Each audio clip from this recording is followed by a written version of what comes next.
I'm ready to go, Captain. Buckle your seatbelt. Click. Good boy.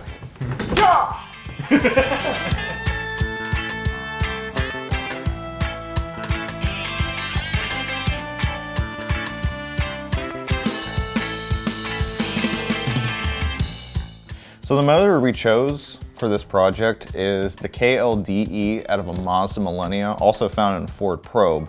So what we're going to need for this project is a lightweight crossmember with a new steering rack, concentric slave cylinder, air intake ductwork, the ECU, also known as the brain, motor mounts, motor to transmission adapter, flywheel spacer, starter motor adapter, suspension bushings, and the wiring harness.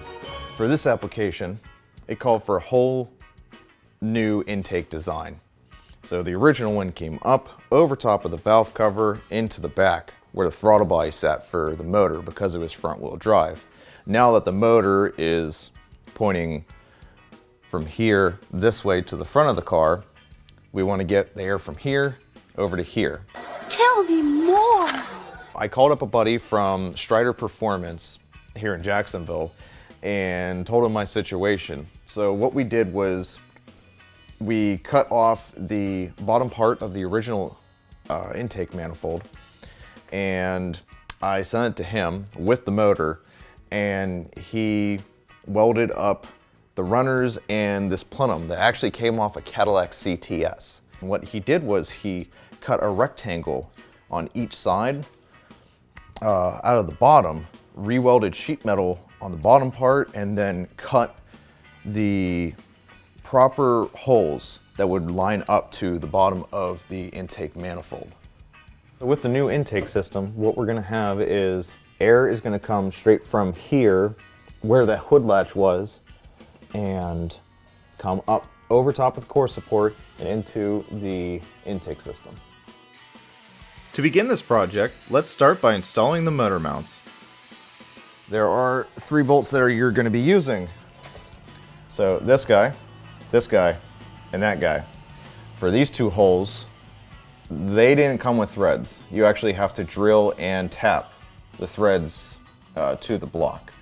Also with this one, you have to grind down the body around the threads a little bit down, because if you try to bolt it on, it also gets it at a little bit of an angle. So if I was to bolt this one down, it sticks out pretty far.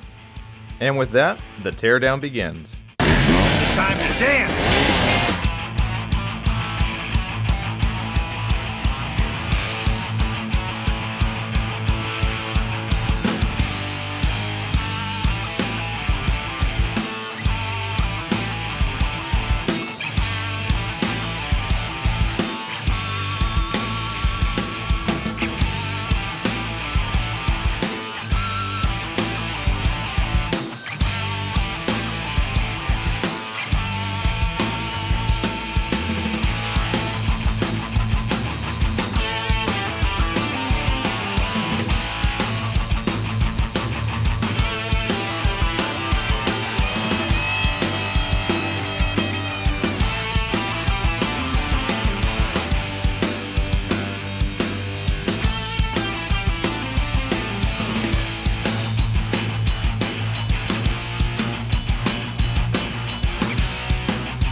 Stay tuned for the next episode where we install the flywheel and clutch and we modify the transmission.